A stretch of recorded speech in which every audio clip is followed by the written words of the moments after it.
ইয়াকুব নবী আলাইহিস সালাম তিনি জানেন না হযরত ইউসুফ নবীর বোন নয় বাবা ফুফু মা। আমরা অনেকেই বাপ যে বিটি মা বলে থাকি। হযরত ইউসুফের বাপ যে ফুফু মা, তার কোমরে বাপ যে একটা বিছা ছিল। আজ থেকে বাপ যে আপনার প্রায় 20 থেকে 30 বছর আগেকার মা বোনেরা বেশি বাপজি বিছা বাপজি ব্যবহার করতো। যারা বয়স্ক লোক তারা সকলে জানে। এখনকার বাপজি 7-8 বছর 10 বছরের ছেলেদেরকে যদি বিছা কি বলা হয় তো তারা বুঝতে পারবে না। অনেক জিনিস বাপজি আগেকার ব্যবহার করা জিনিসগুলো বাপজি অনেকেই আপনার চিনতে পারবে না। আগেকার মেয়েরা বাপজি কাপড় পরার পরে শাড়ির ওপর দিয়ে তারা কোমরে একটু পেছন দিকে 2 আঙ্গুল চাটা, কেউ 1 আঙ্গুল চাটা চাঁদির বিছা করে বাপজি কোমরে ঝুলে রাখতো, খেতে মেয়েদেরকে আকর্ষণ লাগতো, ভালো লাগতো। এখন আর ওগুলো করছে না। এখন ডাইরেক্ট বাপজি আপনার আমাদের মা বোনেরা এখন বেশিরভাগ তারা ডাইরেক্ট পেটকে বাপজি দেখে দিয়ে তারা আকর্ষণ করছে ছেলেদেরকে। এখন আর বাপজি ওগুলোর দরকার হচ্ছে না। আর আজ থেকে বাপজি বহু আপনার 50 বছর বলে 30-100 বছর আগেকার মা বোনেরা তারা গায়ে হাতে ভালো করে কাপড় দেওয়ার পরে ওপরও গহনাগুলো পড়তো। তো হযরত ইউসুফ নবী আলাইহিস সালাম উনি রাত্রিবেলা শুয়ে আছে ফুফুমার বাড়িতে। ওনার চোখে এত ঘুম ছিল। হযরত ইউসুফ নবী আলাইহিস সালাম তিনি জানেন না মানুষের ঘুম অনেক রকমের আছে। এক একটা মানুষ মশার মতো নাক ডেকে ঘুমায় ভাই। ওকে জাহাতে বলবেন এই ভাই তোর লেগে পাশের ঘরে আমি ঘুমাতে পারছি না। সে বা উঠে বলবে কই লাগ ডেকেছি, শুধু আমাকে মিথ্যা কথা বলো। আবার অনেকে এখন তো মোবাইলের যুগ, এখন রেকর্ডিং করে শোনাইছে। আবার কিছু মানুষ আছে এত ঘুমায় যাকে তুইলে বাপজি এই ঘর থেকে পাশের ঘরে নিয়ে যাকে হাঁটিয়ে নিয়ে গেছে ঘুমের ঘরে। ও হাঁটতে হাঁটতে যাকে শুয়ে দিয়েছে, সকালবেলায় ঘুম থেকে উঠে বলছে আমি এই ঘরে কি করে আসলে। তাহলে এত ঘুম। আবার একটা মানুষের ঘুমাচ্ছে নাকের গুড়িতে বাপজি কানের গুড়িতে একটু মশা ভু করলে ঘুমে গিয়ে যায়। অনেকের পাতলা ঘুম থাকে। ইউসুফের ঘুমটা খুব ভারী ছিল। ইউসুফ আলাইহিস সালাম শুয়ে আছে, ওনার ফুফুমা কোমর থেকে বিছাটাকে খুলে ইউসুফ আলাইহিস সালামের কোমরে বাপজি জামা তুলে ভরে দিয়েছে, কোমরে গেঁথে দিয়েছে। ইউসুফ জানে না সেদিনই বাপজি পালি পড়েছে ওর আব্বার বাড়িতে যাওয়া। সকালবেলায় ইউসুফ নবীর ফুফুমা বাড়িতে দিয়ে আসে। ইয়াকুব নবী চরম আনন্দ। 1 সপ্তাহ পর তার কলিজার টুকরা ছেলেকে বাড়িতে পেয়েছে। হযরত ইউসুফের ফুফুমা সে কিছুক্ষণ ধরে বাপজি বাড়িতে থাকার পরে হাওমা করে কাঁদতে কাঁদতে আবার নিজের ভাইয়ের বাড়িতে যাচ্ছে, ইয়াকুব নবীর বাড়িতে। ইয়াকুব নবী ডাক দিয়ে বলেছিল বল তুমি কেন কান্না করেছো, বলো কি হয়েছে বলাও। ইউসুফের ফুফুমা হাওমা করে কান্না করতে করতে বলেছিল ভাই আমার সর্বনাশ হয়ে গেছে। বলে কি এমন কি ক্ষতি হয়েছে বলো বল। বলে ভাই আমার বাড়িতে আমার কোমরের বিছাটা খুলে আমি আলমারিতে রেখেছিলাম, আমি লুকিয়ে রেখেছিলাম।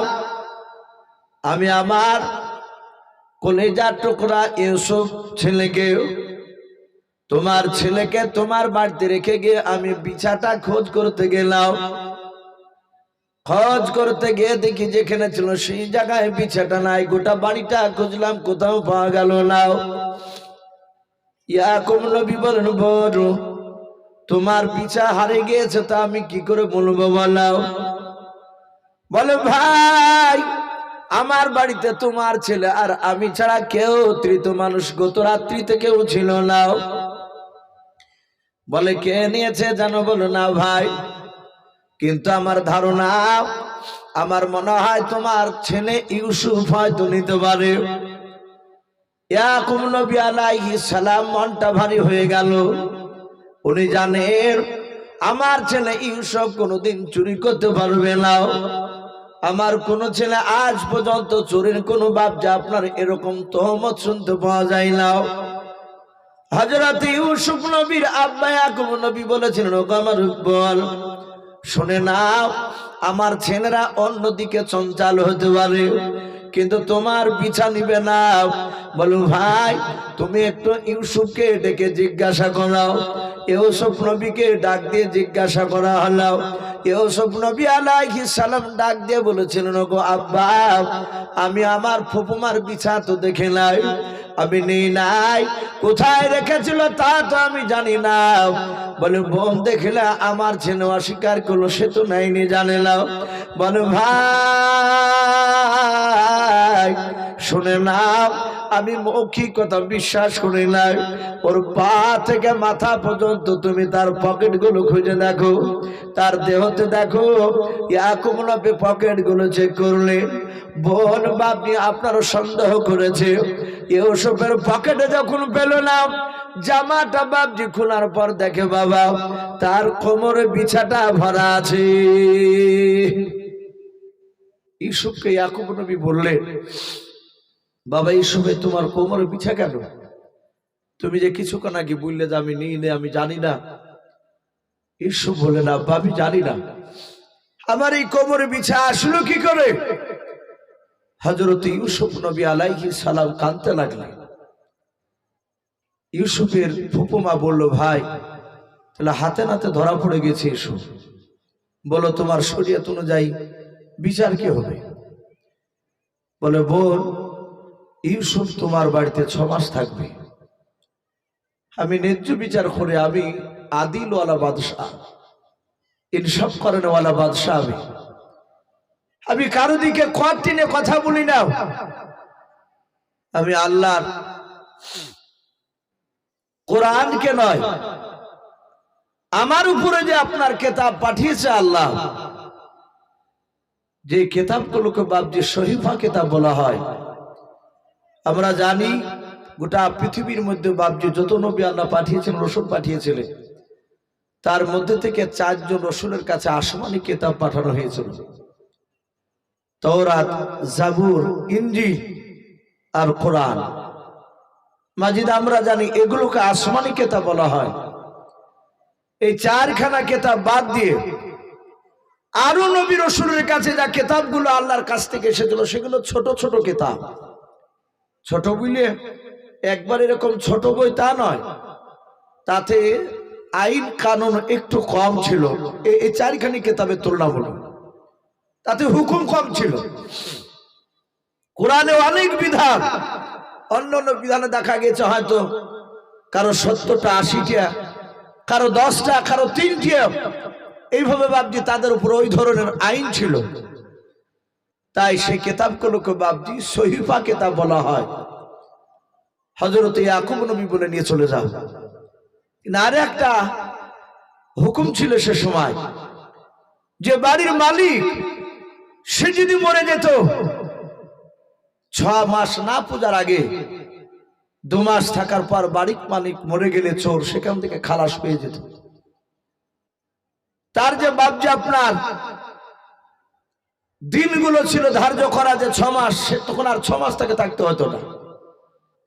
ইউসুফ বাপজি থাকতে লাগলে মাস 2 ইউসুফ নবী তার ফুপুর বাড়িতে থাকার অবস্থাতেই ইউসুফের ফুপুমা তিনি ইন্তেকাল করলেন। পড়ুন ইন্না লিল্লাহি ওয়া ইন্না ইলাইহি রাজিউন। ইউসুফ আলাইহিস সালাম উনি বাপজি আপনার ইয়াকুব নবীর কাছে এসে থাকতে লাগলেন। আমরা জানি ইয়াকুব নবী আলাইহিস সালামকে ইউসুফের কাছ থেকে নয়, ইয়াকুব নবীর কাছ থেকে ইউসুফকে অনেক দূরে সরিয়ে দেওয়া হয়েছিল। কেন? এখানে বাপজি দুটো বাপজি রেওয়াত এসেছে। দুটো কারণের মধ্যে থেকে একটা কারণ তুলে ধরেছে আল্লামা কামালউদ্দিন দামির রহমাতুল্লাহ আলাইহি। ইউসুফের বয়স তখন বাপজি মোটামুটি 5-6 বছর মতো।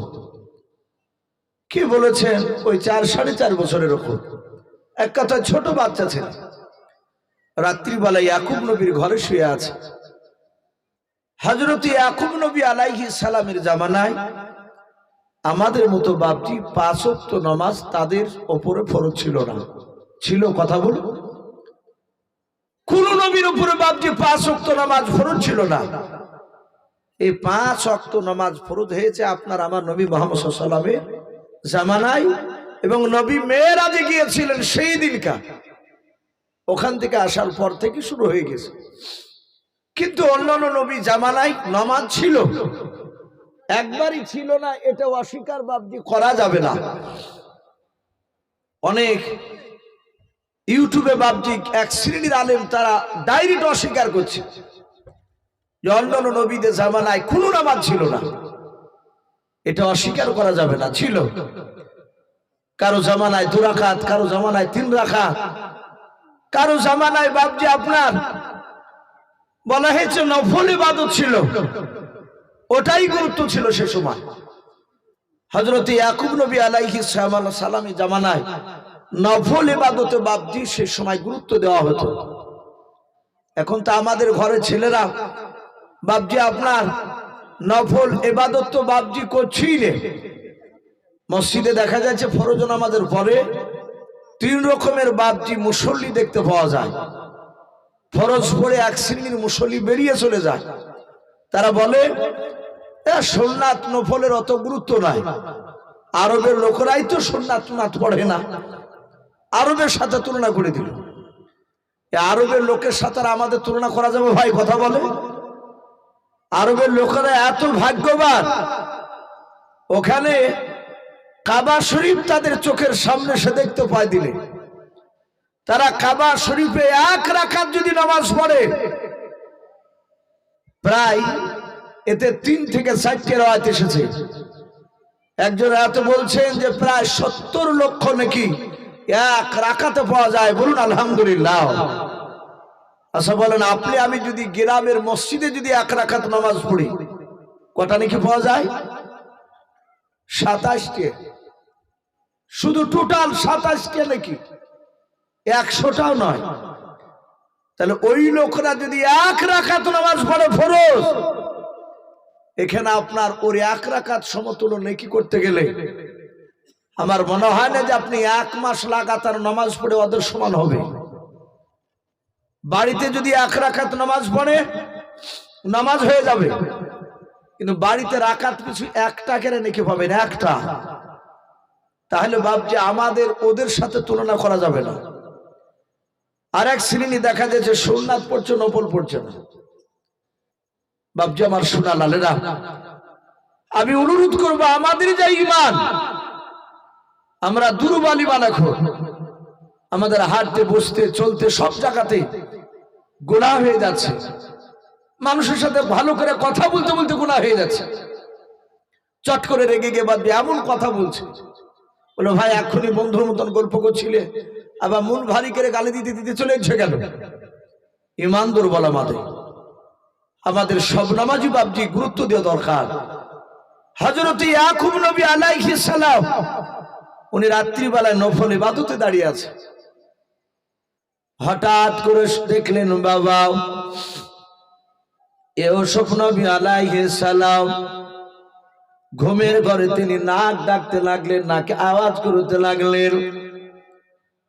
হযরত ইউসুফ নবী আলাইহিস সালাম তিনি ঘুমিয়ে আছেন। বাবা ইয়াকুব নবী আলাইহিস সালাম মনে মনে চিন্তা করলেন, আল্লাহ আমার ছেলে ইউসুফ কেন আজকে নাকে আওয়াজ করেছে, নাকে তো আওয়াজ করে নাই।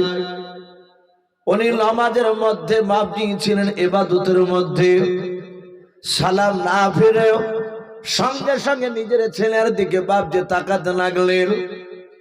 ইউসুফ নবী আলাইহিস সালাম আবার কিছুক্ষণ পর বাপ যে নাকে আওয়াজ করা বন্ধ করে দিলেন। আবার কিছুক্ষণ পর দেখা গেল ইয়াকুব নবী আলাইহিস সালাম উনি আল্লাহর ধ্যানে আবার মগ্ন হয়ে গেলেন। আবার দ্বিতীয়বার বাপজি দেখলেন ইউসুফ জোরে জোরে যখন নাকে আওয়াজ করতে লাগলেন। ইউসুফ নবীর আব্বা সালাম না ফিরে আবার বাম দিকে বাপজি তাকে ছেলের দিকে তাকাতে শুরু করলেন, মাওলা আমার ছেলের কি হলো, ছেলে কেন নাকে কেন আওয়াজ করে? মহান রব্বুল আলামিন ইয়াকুব নবীর উপর নারাজ হয়ে বললেন, ওরে ইয়াকুব, সারা পৃথিবীর যে তুই আমাকে ভালোবেসেছিস রে ইয়াকুব, আমি সারা পৃথিবীর যে তোমাকে ভালোবেসেছিলাম। ওরে ইয়াকুব নবী আলাইহিস সালাম, তুমি আজকে সালাম না ফিরে আমার দিকে ধ্যানে মগ্ন থাকা অবস্থায় ছেলের নাকের আওয়াজ শোনার পর তুমি আর সালাম না ফিরে নিজের ছেলের দিকে তুমি তাকাতে লাগলে। ছেলের দিকে মহব্বত দিয়ে দিয়েছে ইবাদতের মধ্যে। আল্লাহ বললেন, এই ইয়াকুব, যে চোখ দিয়ে তুই নামাজের হালাত তোর সন্তানকে দেখলি, এই সন্তান তোর চোখের আমি আড়াল করে দেব। হযরত ইয়াকুব নবী আলাইহিস সালামের কাছ থেকে এই আড়াল করার এটা একটা বাবজি রাওয়াত, কারণ বাবজি তুলে ধরেছে আল্লামা কামালউদ্দিন দামির রহমাতুল্লাহ আলাইহি হায়াতুল হাইওয়ান বলে একটি কিতাব, সেই কিতাবে এসেছে ঘটনাটা। হযরত ইউসুফ নবী আলাইহিস সালাম উনি আস্তে আস্তে আস্তে আস্তে আস্তে বাবজি বড় হতে লাগলেন। কিতাবে লিখেছে তখন তার বয়স প্রায় মোটামুটি 10 বছর হবে। কোন কোন মুফাসসিরিন কেরাম লিখেছেন 12 বছর, বেশিরভাগ উলামারা বলেছেন 10 বছর বয়স। হযরত ইয়াকুব নবী আলাইহিস সালাম সঙ্গে সঙ্গে বাবজি আপনার নয়, তার সন্তানদেরকে বাবজি সব আলাদা আলাদা ঘরে শুতে দিয়েছে। এমনকি ইউসুফ নবীকেও বাবজি আলাদা বিছানা করে দিয়েছে, কারণ ইউসুফ নবীর জীবনী থেকে পাওয়া যায়, আর এটা হাদিসে এসেছে, ছেলে মেয়ে আপনার 8-9 বছর হয়ে গেলে বিছানা আলাদা করতে হয়। কিন্তু আমরা এদিকে গুরুত্ব দিই না ভাই। ছেলের বয়স 12 বছর 13 বছর হয়ে যায়, 14 বছর হয়ে যায়, ছেলেকে একই বিছানা নিয়ে বাপ মা শুয়ে থাকে। বলে বেটা ছেলে বড় হয়েছে, বিটি বড় হয়েছে, বলে আমাদেরকে ছাড়া থাকতে পারে না, একা ভয় করে, ঘরে তেল কাটা দেখে ভয় করে। কিন্তু নবী বলেছেন যদি ওই ঘরে সন্তান বড় হওয়ার পর একই বিছানা যদি বাপ মা নিয়ে শুয়ে থাকে, তাহলে সে বাড়িতে আল্লাহর তরফ থেকে লানত বর্ষিত হয়। বলুন আস্তাগফিরুল্লাহ। বদদুয়া হয়, ওখানে বরকত আসে না। আর এমনি দুনিয়ার যুক্তিতেও বাপজি বলছে ছেলে 8-9 বছর হয়ে গেলে বিছানায় নিতে নেই। রাত্রির বেলায় সন্তান শুয়ে থাকলে বাপ মা তারা স্বামী স্ত্রীতে শুয়ে থাকবে, ওদের রাত্রিবেলায় অনেক সময় গোপনে তাদের অনেক কাজ থাকতে পারে। সন্তান জেগে থাকলে অসুবিধা, যদি তা না হয় অনেক মানুষ দেখেন বাপজি বাল্বু না জ্বালিয়ে ঘুমাতে পারে না। অনেক মানুষ বাল্বু জ্বালিয়ে ঘুমায়, আবার কেউ বাপজি আলা থাকলে ঘুমাতে পারে না। এখন যদি বাল্বু যারা ঘুমায় না, বাল্বু বন্ধ করে, যে আলা না হলে ঘুম আসে না, সে ঘরে যদি বাল্বু জ্বলে, স্বামী স্ত্রী শুয়ে আছে, সন্তান শুয়ে আছে, ছেলে হয়তো গভীর রাত্রিতে বাপজি চালা পেয়েছে, ঘুম ভাঙবে না তার কোনো মানে নাই। ছেলের ঘুম ভাঙে, আব্বা বা মা মা করে ডাকে। অনেক ছেলের শোয়া খারাপ, মেয়েদেরও শোয়া খারাপ। দেখা যায় বাপজি অনেক ছেলে সকালবেলায় উঠে কাপড় খুঁজে বেড়ায়। বাস্তব কথা বলছে, অনেক মানুষ এরকম দেখা যায়। অনেকে গিট মেরে শুয়ে থাকে, 2 পায়ের মাঝখানে গিট মারে। আর যাদের কাপড় হাঁটুর উপর উঠে যায় তাদের গিট মারাই দরকার। তা আপনার ওই কাপড় যদি উঠে যায় তাহলে তার ইজ্জতের হানি হবে। সন্তান তো বুঝতে পারে, তো এই জন্য বাপজি সন্তানকে ফুসলে ফাসলে তাকে আস্তে আস্তে বাপজি 1-2 দিন করে করে করে মাঝে মাঝে শোয়াতে শোয়াতে তাকে আলাদা করে শোয়ানোর ব্যবস্থা করতে হবে। হঠাৎ করে একদিনে সে থাকতে পারবে না। হযরত ইউসুফ নবী আলাইহিস সালাম রাত্রিবেলা শুয়ে আছে, তার ভাইরা শুয়ে আছে, ওনার আব্বাও শুয়ে আছে। কিতাবে লিখেছে ইউসুফ আলাইহিস সালাম রাত্রিবেলা স্বপ্ন দেখলেন। স্বপ্ন কি দেখলে তা আল্লাহ কোরআনে বলেছে।